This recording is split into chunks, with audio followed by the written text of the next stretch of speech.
You're listening to the world's smartest podcast network.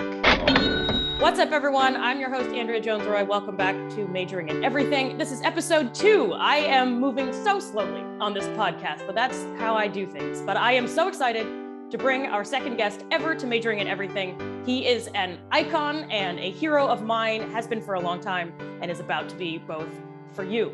So please welcome to the show. He is a comedian, he's a financial activist, and about 10 million other things. Jon Laster. I need sound effects. I don't have anything. My knives and I are excited to see you. How are you, Jon? Oh, I'm really good. I'm happy to be here. I'm happy to have you. And I'm disappointed that my shirt still doesn't have the Blapp logo on it. For those who are listening, Jon's wearing an awesome t-shirt that we'll talk about shortly. Yes. So Jon. I got a swag bag for you though. Yes. All right. I'm literally doing this podcast in the hope of, I'm only bringing on guests who have cool swag. That's actually the deciding factors because I want swag bags. I wanted to have Jon. I was just telling Jon before we started recording, Jon, I wanted to have you on the show way before the events of recent months that we'll talk about in mere moments, because you are an incredible comedian, a regular at the Comedy Cellar, tours all over the place, millions of followers on Instagram, comedy videos posted all the time. You've just been a legend for me as a comedian who looks up to you, but you've also been super into social activism. We've talked about politics a whole bunch. You've come on Ask a Political Scientist last year. So folks who are recognizing Jon Laster, you've seen him on this show before, and you've also seen him all over the internet and television as well. But now you're also in the, what should we say? So financial activism, tech, app development, social change, software development space, which is seems to me to be a totally different thing from stand-up comedy. It is a totally different thing from stand-up comedy. But you know what?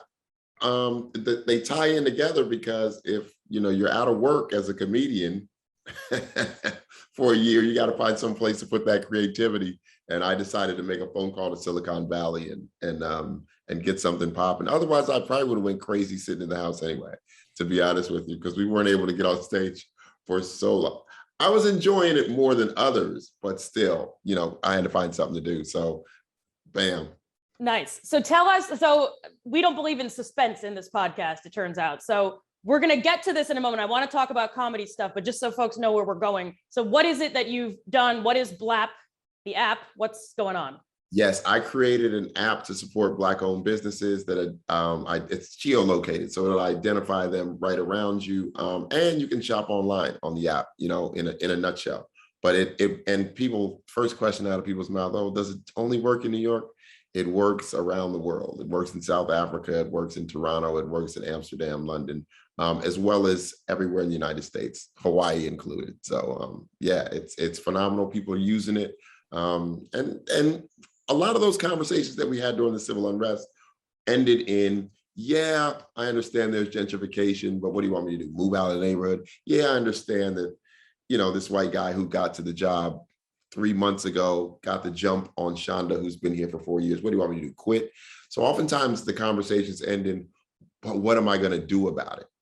So I set out to do something where, we all know that there's headwinds that exist. Obviously we came here as slaves. So financially, there's been headwinds that have existed. We can all acknowledge that. But instead of yelling and screaming at one another and complaining about it, I tried to find a way where people could actually do something to level the playing field and even out those headwinds that have existed financially in the Black community for centuries. I feel like your use of the word headwinds is among the most diplomatic phrases I've heard in some times for what's been going on in the United States and elsewhere. Well, I chose that word though too kind of carefully because a headwind is something that you can't see. You know what I mean? So, different people see it different ways, but and it's not something that people are as fast to argue with. Do you know what I mean? I think that we can even the most staunchest of whatever Republicans would say, I understand that things may be different, but what we do about it is very different. People who are really lefty activists say we should tear down the structure, and other people are like, no, even back in the day, like when they were arguing about, during the Civil War times, there were people who were like, yeah, we understand it's messed up for Black people, but let's just be patient. And then there were some people who were like, no, we got to do something like this afternoon. So oftentimes people will acknowledge that there's a headwind, but what we're going to do about it is different. And I try to, make something that no one's forcing you to use Blapp. We're just asking the people who do understand there's a headwind. Here's an easy technology that, an easy way that we've used technology to be able to support those businesses very, very quickly, right in your neighborhood or online. I see what you're saying about headwinds, and I see how that could alienate folks depending on their views, or make people defensive, or make people less inclined to help. So, well, yeah, because whenever you say, "Oh yeah, all the racism out here," right, and the man and the white man is, then you get people going into their corners. Right. Even if that's, well, we'll stay out of it, but yes. So I want to say that I've downloaded Blapp, and I've already used it to check out a few Black-owned businesses in my neighborhood, and it's awesome. And I agree with you that it feels good to be part of, I don't know, a step in a direction that hopefully pushes back against these headwinds. And it does feel more positive than tweeting angrily, which was my primary form of activism besides that. So I also appreciate your tagline of putting your money where your mouth is. So there's a lot of literal and figurative meaning there. And finally, I would actually say that it's gotten me to go to new places in my own neighborhood. And I've been living here for a long time and thought I knew everything, or found out, was pleasantly surprised that places I've been going are Black-owned, and I didn't even know. So. And people think that is, I had a friend tell me, she was like, yeah, a white girl like me. I'm like, first of all, I'm a Black dude. There's places that I found on the app in my neighborhood. So you mean you don't just automatically know if a place is Black-owned near you? You don't have like a sense, Jon? Yeah, a Black spidey sense. So yeah, I mean, just like you finding new places, anyone who downloads the app is gonna find new places and cool places. It was a friend of mine's birthday. She was a server at the Comedy Cellar, and there's a store across the street from me, liquor store across. I said, "It's your birthday. I'm going to go get you a couple bottles of wine. What do you want?" There's a liquor store right across the street from me. It was the same day I got the prototype for the app, same day. And I had sent it to her because I wanted to see what she thought of it. And she said, "Why don't you use your app?"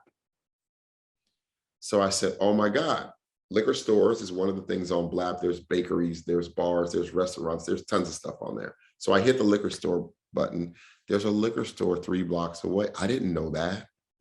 The very first purchase on Blapp was a liquor store down the street that I didn't know about either. Wow.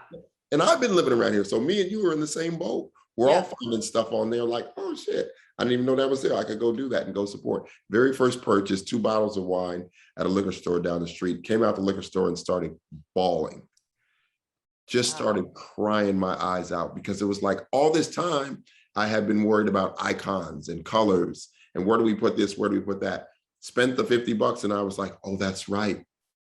That's what all this was for. And then it dawned on me like, hey, if I'm fortunate enough to get 1 million people on the app and they only use the app one time and then delete it, and they did exactly what I did, that would be $50 million in those registers. And that's change. I'm not saying that marching and yelling and screaming and boycotting isn't change too, but this is more along the lines of the change that I'd like to see, because it's sustainable. Right. And it's fun, and so that's easier, it's not just when we're feeling extra bad or we've read an article or seen the latest horrible story in the news. It's kind of every day, let's find a cool new place, one liquor store at a time. And it's not even, you can have that slogan for free. That's my donation to the Blapp software development. Liquor store at a time. Yeah. So one of the many reasons I wanted to have you on the show is that I have a lot of students, many, many reasons, but I have a lot of students who are data science undergraduates or related fields, and they're very interested in getting into tech, data, et cetera, for activism and social change for all kinds of different causes. And they're all not all, but many are quite panicked. They're juniors and seniors in college, and they think, well, I haven't launched my startup yet. I haven't had an internship at whatever, sexy startup is going on. I don't really feel like I'm in a position to do anything. Is it too late to get involved in this world? And I would point them to you first and foremost as an example of, you don't have to grow up living and breathing this Silicon Valley stuff or anything like that in order to make a huge impact. And as you said, it's not really about the tech and the icons, though that enables that real world experience that led you to tears, right? Yeah, absolutely. I mean, and you know what? And it was really just, like what they say most successful companies are. Just, there's a problem out there. And if you're really looking to help people, you're going to bridge that gap and it'll be successful. As for like looking for panicking, because we all do at that age, right?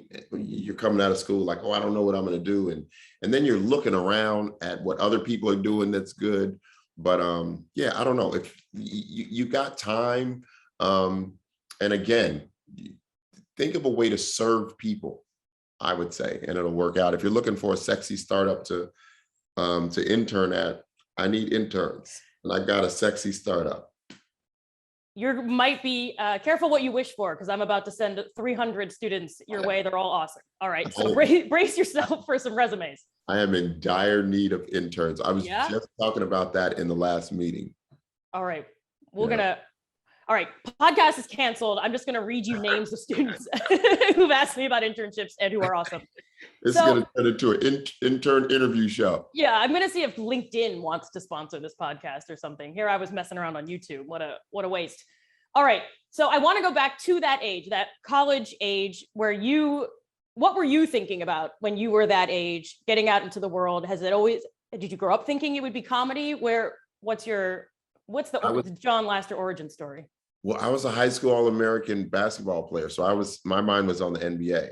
And then as the path to the NBA was closing, I had a talk show in college. So I wanted to be a talk show host, and everybody told me that all the people that I liked on TV were stand-up comedians first. So I took a couch in Brooklyn, took my sister's couch and started out here getting booed. Really? Booed? Oh, getting booed. Just, stand-up was brutal in the beginning. And how long did you do stand-up? Were you like, this is just a means to an end, or did it eventually become a thing that you wanted to do? I mean, are we still going to see you on a talk show one day? No, God, no. It was a means to an end. I think it still is. Some people are like, there are people who really are bona fide, just in love with stand-up. I was working last night. I hate to name drop, but it needs to be specific. You know what? Never mind. So one of the guys that I was working with last night, he is a stand-up comedian. Like, he doesn't have aspirations to be this actor, this, activist. He is a great stand-up comedian, but I've never been one of those people. So, like if I could snap my fingers right now, I'd probably just make move. I would be on the other side of the tech business, have changed people's spending habits. That's what we're out to do with Blapp. Put it into people's thought process to support Black businesses as a choice. But then after that, off to the movies. I love the filmmaking process. I love writing movies. I love watching movies. I would love to be in movies. So yeah.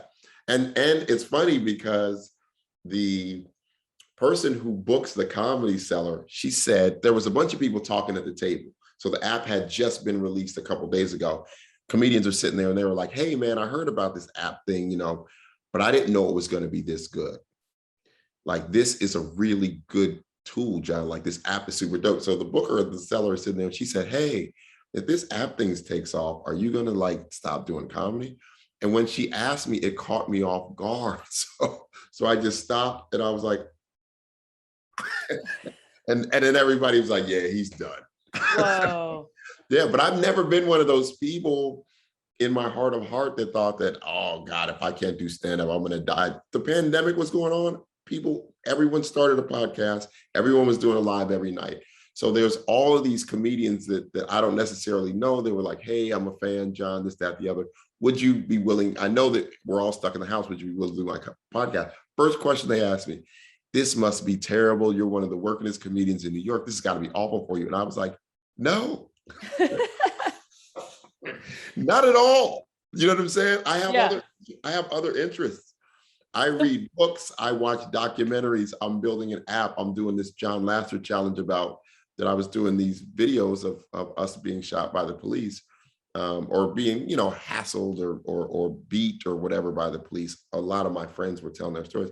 I have other interests. So they were like, yo, this must be terrible. I was like, actually, not so bad. I got some Ben and Jerry's here in a documentary. I am kind of in heaven.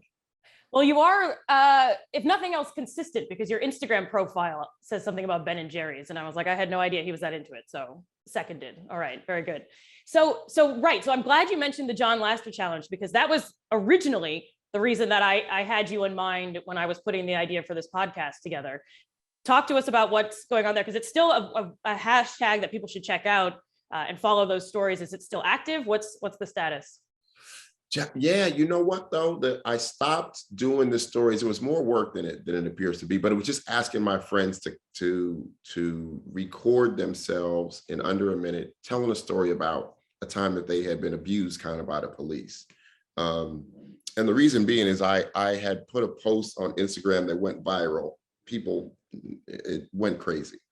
But it was a friend of mine had said to me, during all the upheaval, she said, George Floyd was the gas that set all of these people across the country. And I said, no, like you're really missing the point. I said, George Floyd was the match. The gas was all the other times that we've been stopped and tormented by the police. That's what you saw that day in Minneapolis, where the guy takes the skateboard and breaks the back window of that cop car. And that's what set off the raid, all of the hell that we saw in Minneapolis for those days that spread across the country.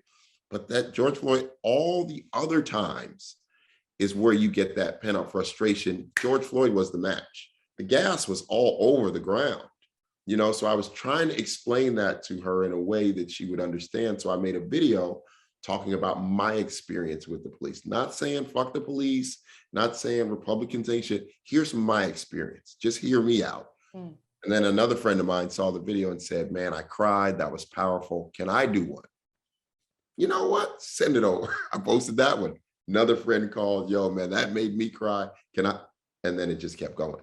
And then the New York Times picked it up. And, yeah, so it was basically me trying to just tell my side of what it looks like when the cops walk up to me or have stopped me. I don't even know.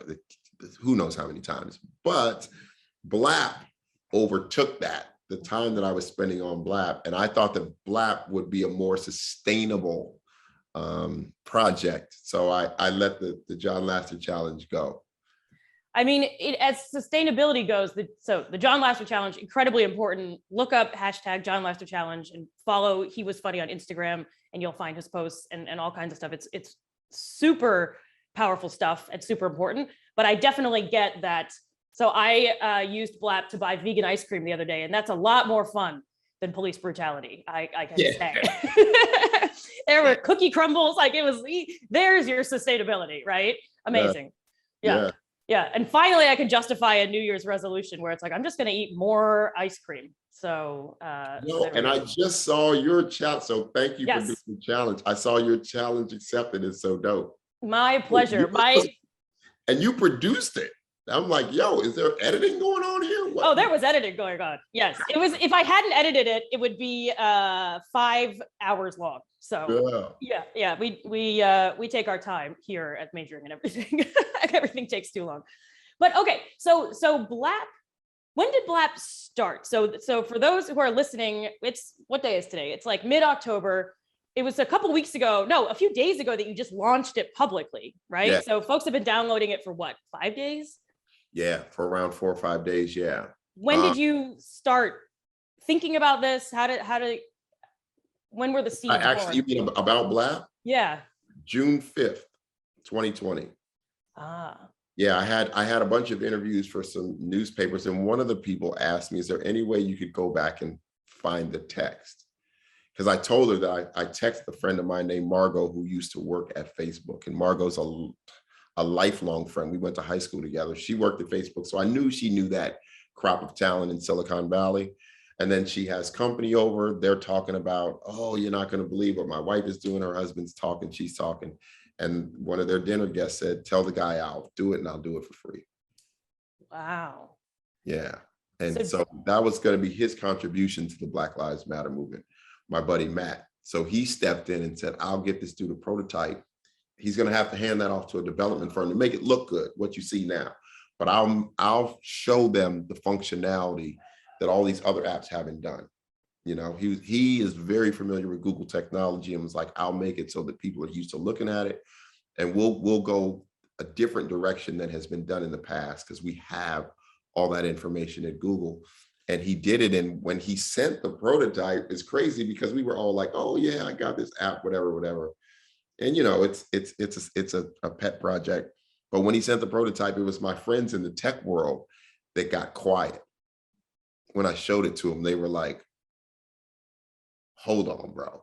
Like, this is like not what we thought you were going to send us. This is next level. This is revolutionary. You are the new Uber in terms of finding Black businesses. Like, this is something that no one's ever, what you sent me. And these guys have made, you know, untold sums of money in tech. They've seen it all the disruptive whatever, right?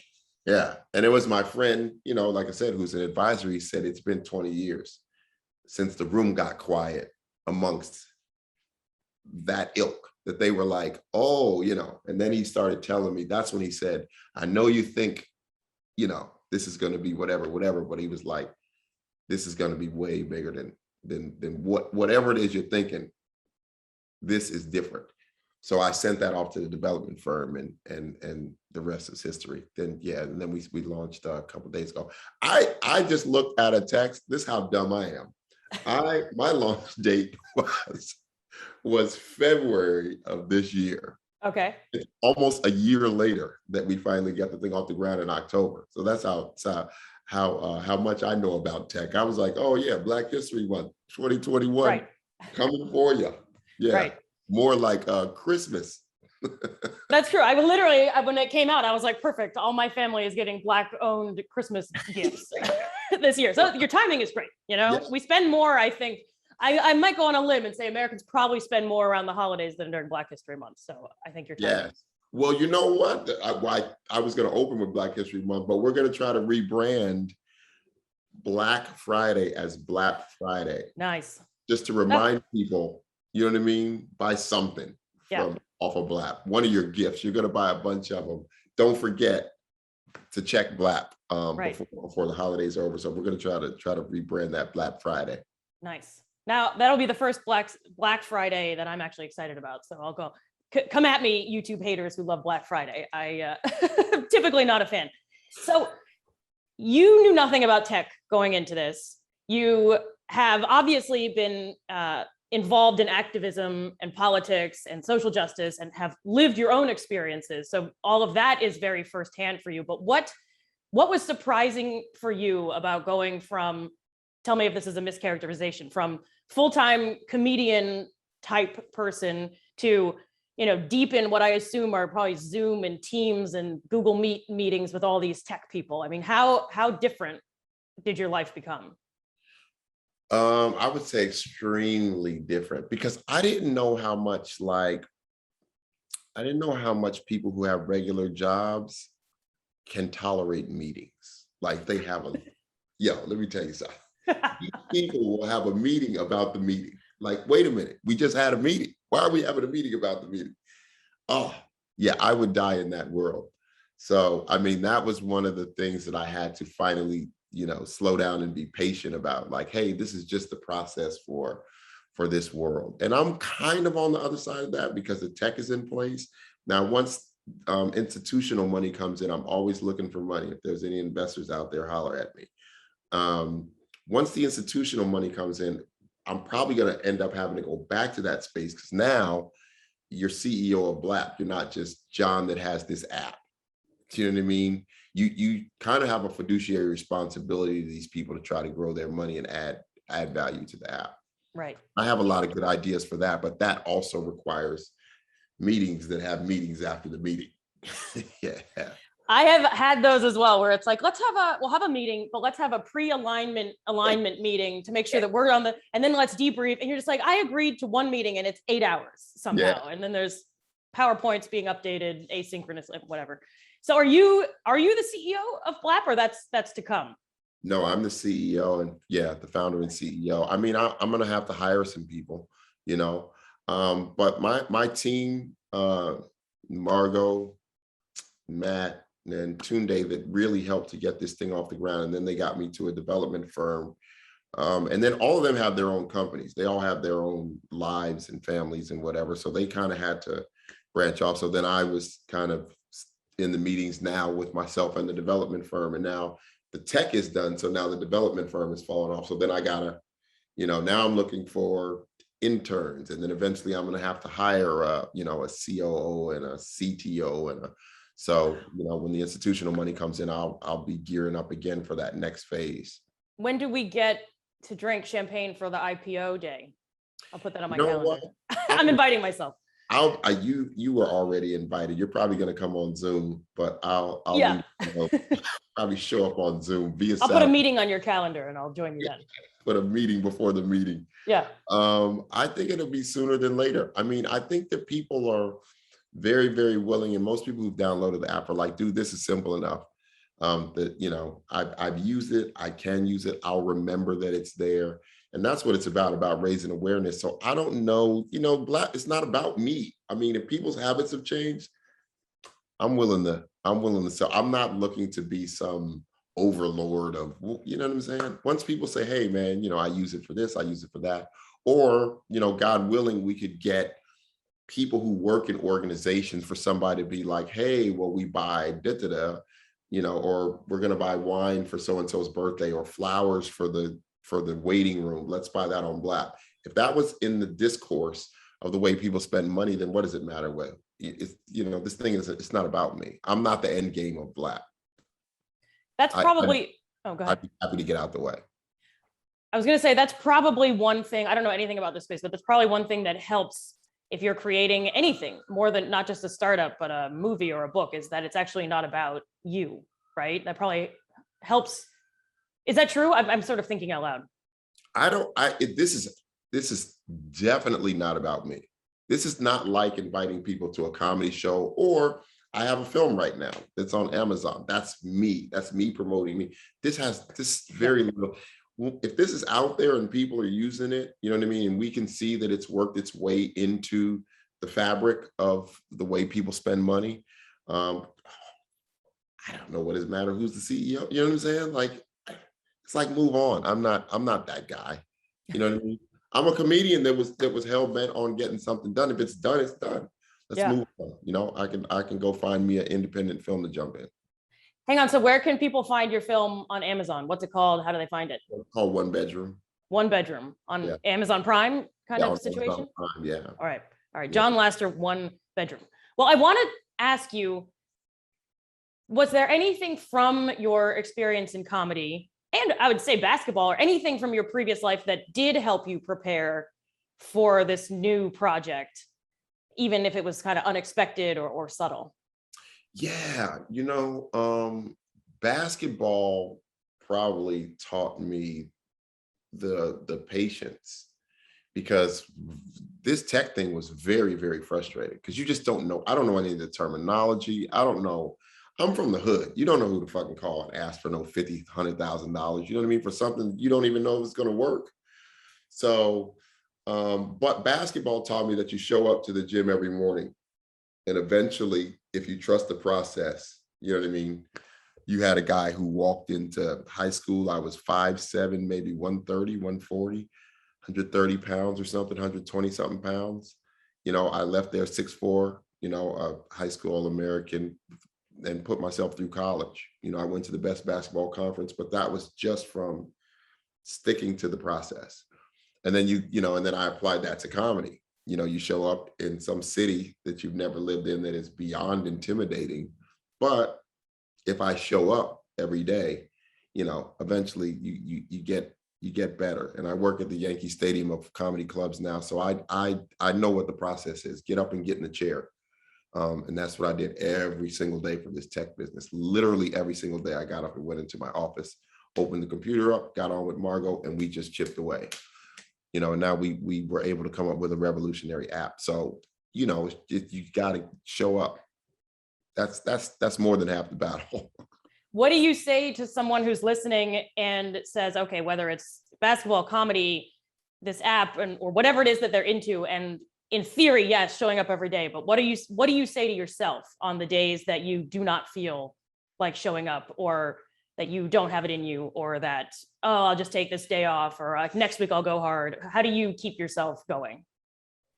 I would say Kettle One and cocaine. No, I'm just don't do that. Don't take a Kettle One and cocaine day. I mean, now you've got me thinking about it. So, all right, podcast is over. I'll see you. Is it Black owned? Anyway, yeah. Sponsored by Kettle One and cocaine. Yeah. Yeah, I got to find you a Black owned liquor to promote. Yeah. No, I would say, I think that oftentimes the problem with, first of all, there's a good book. So I could recommend that. There's a book that speaks exactly what you're talking about that I read that helped me stay focused for years. It's called Mini Habits. Mini Habits. Okay. Mini Habits is a great book to read. But also, I think that the problem when we don't feel like doing shit is we feel like it's us. And one of the videos that I watch is a boxer, Floyd Mayweather, to remind me.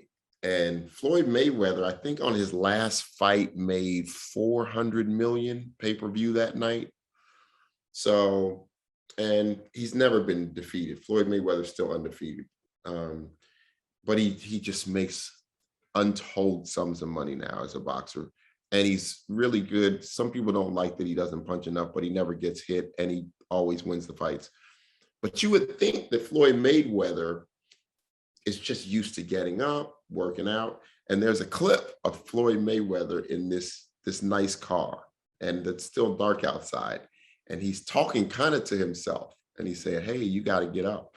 Do I feel like going to the gym? He said, no. Do I feel like working out right now? No. He said, I'd rather be in my house, kind of watching a movie. Here is a guy at the tip top, an undefeated boxer who just made 400 million, saying the same thing that I said. He doesn't feel like it. I don't feel like getting up. He says it out of his own mouth. I don't feel like I don't feel like waking up early. I'd rather be in my house. Nobody feels like it. You're not alone. So on my gratitude pad, I always write 99% of people have that in common. We don't feel like doing it. From Floyd Mayweather all the way down to me. No one feels like doing it. So you just gotta, find a way, whatever that is. I think Mini Habits will go a long way with helping people get over that. Not today, I want to eat this Ben and Jerry's and watch some documentaries, and then and you find your way to the desk or to the gym or to the comedy club or wherever you got to go. Yeah, no, that is very liberating, because usually I feel that way all the time, and I give into it all the time, which is one of the many differences between you and me, because I think, I don't really feel like doing it, and then I think, well, I should listen to my body and listen to my needs. My body needs to have this hard cider while I sit on the floor and cry, or whatever. We all do it, and I think that we all give it sometimes. So no, I used to say to myself, to justify why I wasn't going to do anything, exactly what you just said. I was like, I shouldn't be arguing with my body. Yes. I've definitely taken the self-care movement to unhealthy places where I'm like, well, it's just self-care if I lie here face down all day long. So, and then maybe it is, I don't know, but I think I could split the difference, at least as a starting point on that. So you mentioned gratitude journal. I want to talk to you about meditation, if you don't mind, because I know that's a big part of your life. Well, it seems like a big part of your life from our conversations.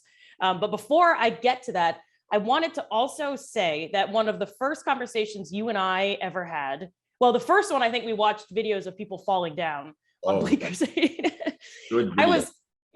So John is as indeed the Yankee Stadium of the Comedy Cellar. I am at a place that used to be called the Lantern. Now it's called the Comedy Shop on Bleecker, which is around the corner. And our entire business model is getting people who couldn't get tickets to John's show and are disappointed and have missed all the other comedy clubs in between the Cellar and our spot to then begrudgingly get dragged into the back of our place for what used to be $5 frozen margaritas post-pandemic. They cost way more than that. And so we used to stand outside in the snow. It was always snowing. And Jon, you came by and you were one of the few Cellar folks who would always like stop and be super nice to us. And yeah, you and I stood and watched people falling down.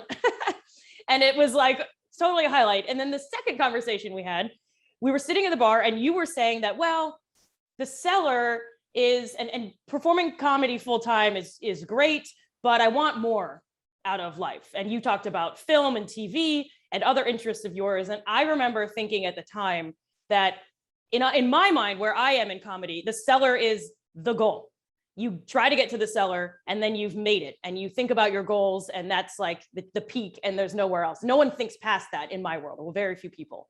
And to hear you, someone at the top of the mountain, say, there's got to be more to this, was really powerful and impactful for me. As I thought, first I was like, oh God, we're just all going to be miserable forever. But then it was actually very liberating just to say that, no, there's no one goal that you get to and then feel check mark, I'm done, right?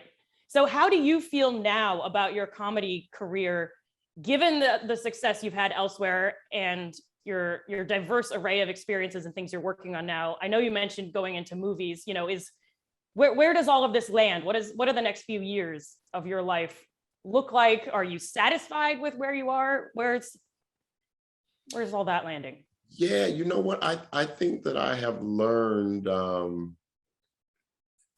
I think that over a long period of time, a lot of detoxes and rehabs, I think that I've learned to be comfortable. I know this is going to sound so cliche, but I'm very present now. So, you know what I mean? I'm beyond grateful for everything that's come my way, but I've also learned that that soil of gratitude is what leads to all of the good stuff that grows out of it. Do you know what I mean? So it's almost like all that time that I was frustrated and drinking myself and drugging myself to death, I was poisoning the opportunities of good stuff to come. I was poisoning the soil. Do you know what I mean? There's a saying that resentments corrode the container that hold them. So as angry as I was and as upset as I was, as people that I, was seeing around me that I didn't think had the skill set that I do, and there's still tons of them. Me being mad was only affecting me moving forward. So, I'm a pretty happy guy now. I mean, not content. So I'm still working toward those other things, but they're coming my way a lot faster now that I'm in the right frame of mind. But yeah, you can be like, hey, I'm really grateful for where I'm at. But like, say, for example, 2 weeks ago, I went down to open for, I don't want to name drop again. A buddy of mine was shooting a Netflix special. He was like, Jon, I need you to come down, beat the shit out of the crowd, make sure that they're cooking before my special. So I'm doing good, but I can also aspire that instead of me being the opener, this is my special. So in my hotel room, mentally, I put myself in the space that it was my special, as my law of attraction, so I was visualizing that Netflix had flew me down and I was leaving my hotel room, making sure that I had everything for pretending in my head that it was my special. So yeah, you can, I still set goals. I think that Blapp, the goodwill around Blapp is way, way, way more than I knew. So I think that the amount of time that it takes to get this out into the world will be a lot shorter than I thought. And then I'll probably move back into where my natural inclination was film, but I'll be financially independent now enough that I don't have to wait on anyone for money ever again. I can produce my own indie films. I can produce pilots. I can, you know what I mean? I'll literally be free to do whatever I want. I think probably, 18 months, maybe 2 years from now when I, come with the IPO that you'll be zooming in on. That's right. Yeah, I've got my Black-owned champagne order in already. No, I mean, that's what you just described is actually the American dream, right? I mean, just independence and freedom to do what it is that you want to do. Yeah. Starting from the projects to private jets, PJs to PJs. That's right. That's the American dream. Please zoom me in to your private jet as well. Yes. Oh, absolutely. All right, great. Yeah. Absolutely. But Great. yeah, that's where I see myself in the next 2 years. But it's within reach now because, like I said, some of the goodwill is stunning. I'll just say that. And some of it'll start to pop up between now and Christmas. You know, Blapp will start to get a toehold, start to make a move, and then I think, you know, once that happens and I figure out what to do, whether I sell it or take it public or whatever, then I'll, you know, settle back into to being on set somewhere. You know, a Netflix special or two, but I don't see much more than that. And then and making films.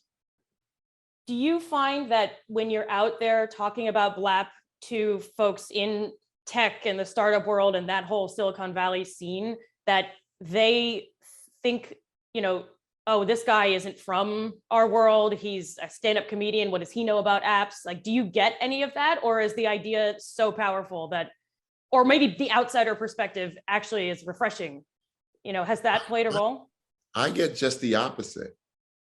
It's regular people that are like, oh my God, this is a good idea. So today is Monday. So is today Monday? I think so. Yeah, Monday. Yeah. So Saturday night, I met 2 people that were sitting at the end of the bar from Silicon Valley, and their heads almost exploded. The tech world is probably the most excited population of all. Like, first of all, they love that I'm not from that world. They're like, oh my God, not only does this guy have a cool app, he's a cool dude. So they eat it up more than anyone. And the people, the biggest supporters immediately that hear about the app all have some familiarity with the space. And I was, like I said, I was lucky enough that, you know, a buddy of mine who's an advisor, he was like, it's been 20 years since I saw something that me and my friends immediately were like, oh, this guy is on the path, you know. And that's why he warned me. He was like, hey man, you know, I know you don't know me, but you know, I thought it was me. I made some phone calls last night, and he said people called back and were like, nah, he's you know, this guy's got the white whale. And I still wasn't fully aware of that until, like I said, until recently. So now you would think that they would be like, hey, you're not part of our club, but just the opposite. Very cool. Yeah. How are you handling this explosion in interest? I mean, from what I can see from the outside, it's gone from cool idea you had that you mentioned on Instagram a while ago, and I thought awesome, to you launched it, to it's just everything that everyone I follow on Instagram is talking about. And that's just my tiny glimpse into this. I mean, on your side, are you overwhelmed? Are you excited? Are you all of the above? Well, you know what? The good thing is it's not my first rodeo. So, you know, I play ball, and in basketball, you go away to basketball camp. And I remember I got to basketball camp and I was like, okay, I'm going to show them I can pass and I can rebound and I can, you know what I mean? And these are the best players in the country that all come together. And I remember calling my coach and at the end of the night, and I was like, hey man, you know, I had 10 assists and 10 rebounds. And my coach said, fuck them. You score the basketball all day, all that passing, no one gives a shit about it. So the next day, I go, keep in mind, my coach is like my father, little Jewish guy, Coach Lohman. He's what I know is my dad. You know, I've known this guy since I was 13. He taught me to drive, how to tie a tie, how to shave. So I listened to this guy. So the next day I show him, I said, yo, fuck that, coach said score. And I am killing these guys. In this gym, there's 3 basketball courts. It's a huge gym, right? And the college coaches sit up in the arena. So they're scattered across these 3 courts. I am going to town. All the coaches slid over to my court. All of the coaches. So now they're all on my court because I am putting on a show. And when I got home, my mailbox was filled to the brim with letters to go to college. The press was around. Everything changed around me. So this isn't my first rodeo. This isn't the first time that I've gone from, you know, John, the dude that drinks 40s down here in the hood with us, to, yo, he's going to the NBA. And if any of y'all got a problem with him, you got a problem with us. to where I was insulated in that, kind of first glimpse into a celebrity bubble and the way that people start to act around you and, people that treated you shitty before all of a sudden are nice. This isn't my first rodeo. And I've had a little experience of that with comedy too. Not to the extent that I did with basketball, but a little bit with comedy. So I know what it looks like pre-special and post-special in the way that some of my friends who get SNL and stuff like that. And as they take off, I was working with Leslie one time and we were name dropping it. So, but we're going to save the name dropping for the Patreon subscribers. Just be like, pay us, download app and you join our Patreon, or download Blapp and then you become a Patreon member. And then we're just going to list the names that you meant to say or said. Me and Les have been friends forever. Right. So we're sitting outside one time, we're sitting in an indoor thing that had an outdoor component.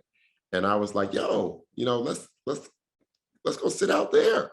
What's the problem? And I had forgot she's a star now. Yeah.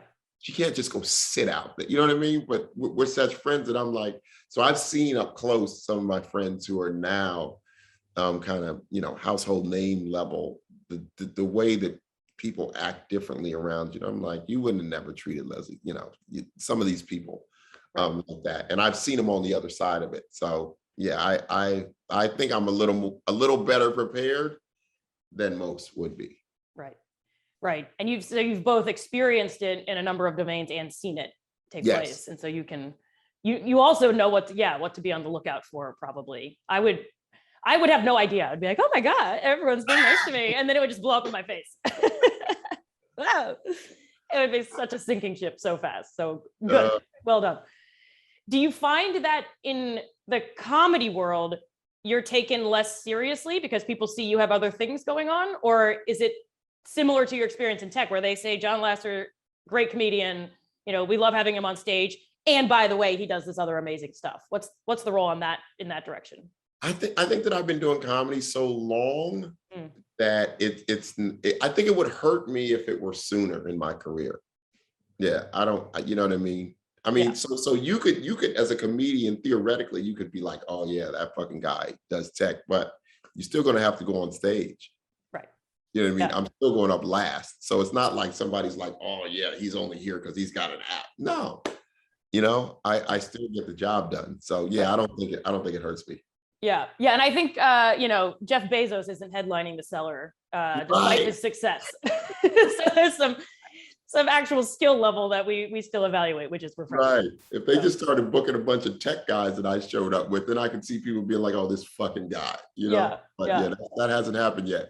I feel like I could see Netflix trying to do that, where it's like, we're going to get the 10 biggest tech bros and they're all going to do comedy for the first time and we're all going to watch it. And it's I can totally see them doing that. Yeah. If they do it, we get a cut of whatever, but they shouldn't do it. I want to be one of them. Yeah, exactly. Okay. I want to talk about meditation, and then we're going to do a closing segment called Existential Corner. You don't have to answer any of the questions, but I'm going to make you listen to them at least. Sound okay? Okay, yeah, absolutely. All right, cool. So the meditation, gratitude, we've talked about it here and there throughout. Do you meditate every day? The being present, being grateful for where you are while still having goals. I mean, where does that come from? You mentioned detox rehab. Is that where you learned about meditation and that sort of thing? Or where, because let me also say, every Sunday you post something on Instagram that says, have you meditated yet? And every time I angrily press the button, it's like, no, because I'm too stressed out to meditate, but I know that I should. So what's going on in that world? Why should we all meditate? How did you start doing that? I think it was an ex-girlfriend that got me to meditate. I think my girlfriend, Chikai, was the one who was like, hey, she meditated and she asked me to try it. And then I've always been a spiritual person. I've always believed in energy, not so much organized religion. And I think meditation kind of fits into that. Whereas energetically, you're letting your body take a break. I have a friend who he sleeps with hip hop on. Like, that's got to be horrible for your brain. And I don't mean bad, but that's got to be That's got to be like sleeping next to band rehearsal or something. Yeah, every just night. like very stressful all the time, right? Your brain is like, we're attacked. All the time. But yeah, I think that you should, if you can. I know sleeping is giving your brain rest, but I don't know. I think that the meditation also somehow on another level is a conscious way of saying that I want to get myself in tune with the universe. But I've always been a spiritual person, and then someone taught me to meditate. And being upset, you don't need to be upset, because if you meditate, this goes back to the book that I was talking about mini habits. So what you should do, everyone looks at these gurus sitting on top of a mountain in a damn Tibetan thing, and they're meditating for hours.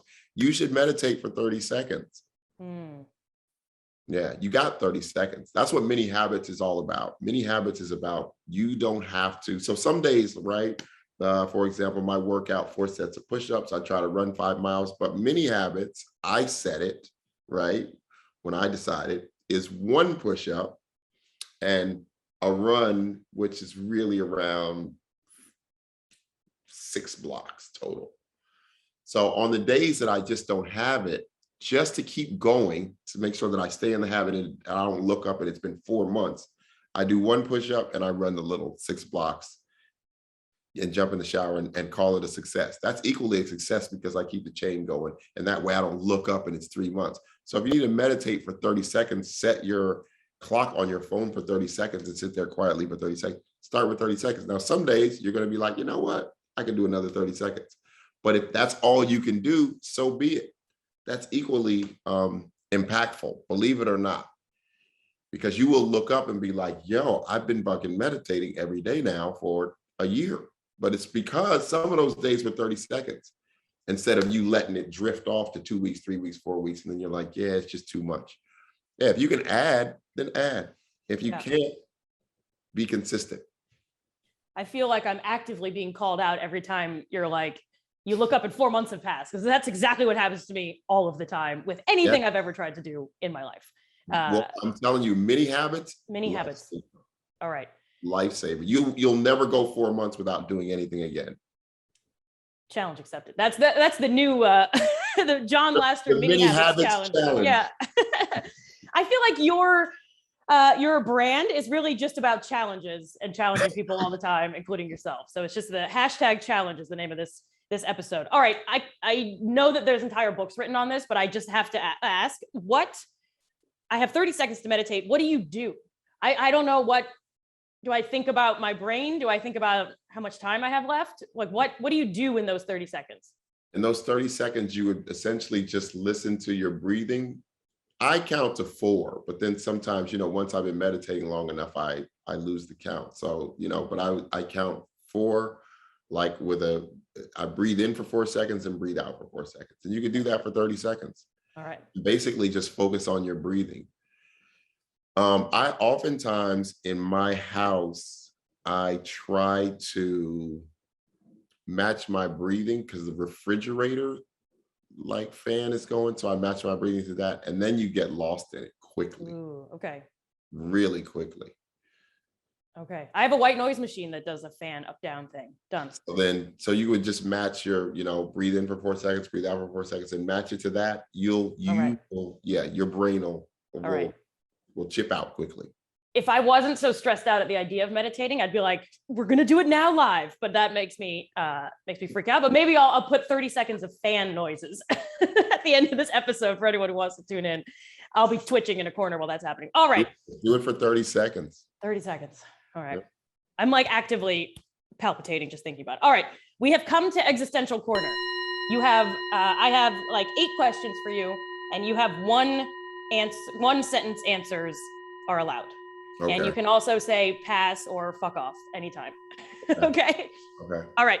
Existential Corner. Number 1, what is your biggest fear? Disappointing my mom. What is your secret dream? Like the dream for your life you don't tell people about? To move to an island by myself. What is your biggest regret?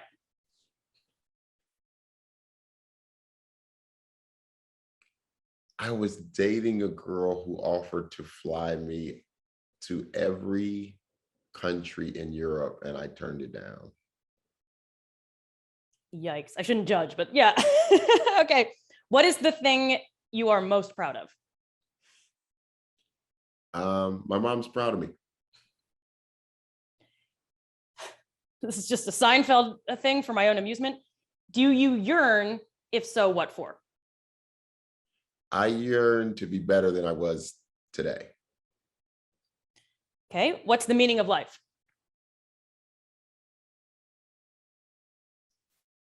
Live, love, and leave a legacy, meaning give back. Nice. Okay. Last one. What is the best advice you've ever received or given? Never trust a motherfucker to, my boy told me, this is the best advice here. This is what he said. He said, never trust a motherfucker to tell you how to get something they don't got. That's good. All right. Thank you for participating in Existential Corner. Sorry, I enjoy it. It might be an entirely selfish exercise. Sorry, I used the unnecessary motherfucker. Yeah, no, I like it. It makes our podcast more edgy. All right, Jon, thank you so much for taking the time out of your insanely busy day. I bet you're leaving CEOs of all kinds of tech companies waiting to talk to me. Where can folks download Blapp? How can they follow you? I feel like everyone should download Blapp if they haven't already. It's on the App Store and the Play Store. Go to the Blapp the app, and you can follow me at He Was Funny. All right. He Was Funny, Blapp the app. And I highly recommend it. It's super fun, super easy to use, and it's fixing the world. So what else do you want? That's awesome. What we're doing, fixing the world one liquor store at a time. That's right. I'm going to go straight to a Black-owned liquor store right now, just so everyone is clear. How am I going to get through this 30 seconds of meditating otherwise? All right. Thanks a lot, Jon. See you later. Thank you.